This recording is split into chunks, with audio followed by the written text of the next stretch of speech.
Ayan na. Good morning mga ka-solar.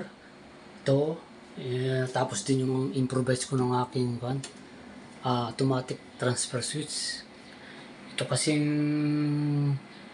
dati kong ATS, nagkakaroon na ng problema.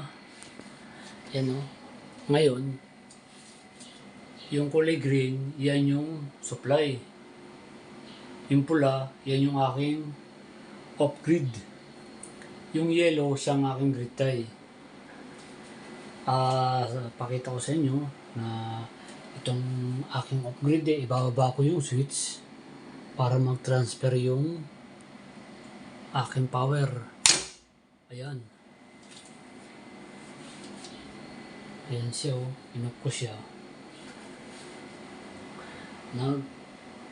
Lipat na sa aking grid tie. Itataas ko dito para mapunta sa off-grid.